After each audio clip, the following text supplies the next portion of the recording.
Tinolang manok na may papaya at malunggay from Saudi Arabia. Ay grabe, sa sobrang sarap nito ay talagang pagpapawisan pati singit mo.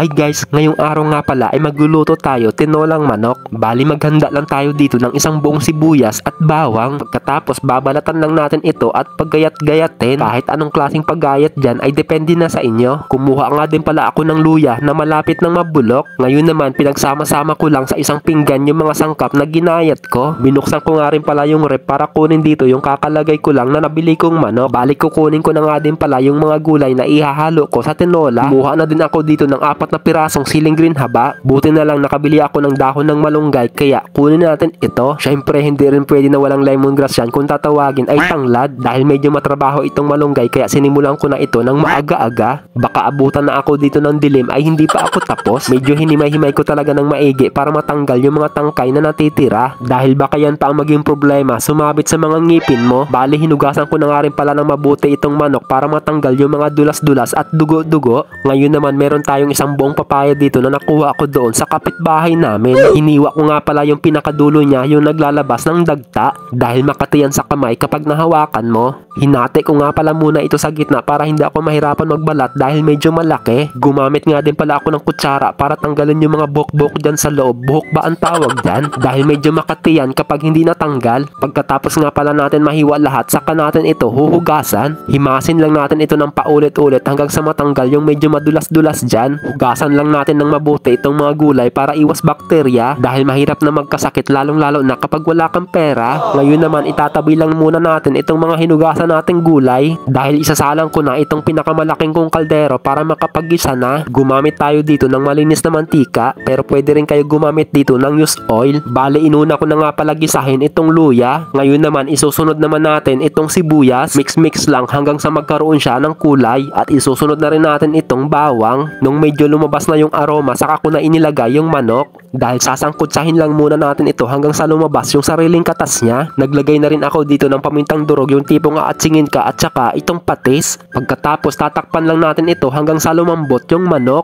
Pagkaraan ng isang taon, 15 minutes ay inilagay ko na rin yung papaya. Hindi muna ako naglagay dito ng tubig dahil gigisahin ko muna saglit itong papaya. Inilagay ko na rin yung 4 na pirasong siling green haba at itong tanglad na magpapabango sa tinola natin. Nung medyo malambot-lambot na yung papaya, saka ako dito naglagay ng kunting tubig. Pero parang nakulangan ako kaya nagdagdag ako dito ng konti. Naglagay na rin ako dito ng isang chicken cubes at itong magic sarap. Tatakpan lang natin ito hanggang sa kumulo at lumambot pa yung papaya. Dahil mabilis lang naman maluto yung malunggay ay huli ko nang inilagay. At syempre dahil medyo nagutom na ako ay kumuha na nga ako dito ng pinggan para makapagsandok na ng kanin. Kumuha pa ako dito ng malaking bowl para paglagyan nitong sabaw. Tamang-tama itong higupin ang sabaw sa malamig na panahon. So ayun guys, tara kain po muna tayo. First bite. Sabaw pa lang talaga ay ulam na. Medyo mainit nga itong kanin kaya medyo hinihipan ko. Kitang-kita naman ay talagang umuusok-usok pa. Napakasarap din talaga itong tinolang manok, lalong-lalo na kapag may malunggay. May kulang pa nga dyan yung dahon ng sili, pero dahil wala naman dahon ng sili dito ay all goods na yan. So ayun guys, kung hindi pa nga pala kayo nakapag-follow sa munting page natin ay baka naman paki-like, share, comment na rin kung hanggang saan umabot ang video na to. God bless po sa inyong lahat.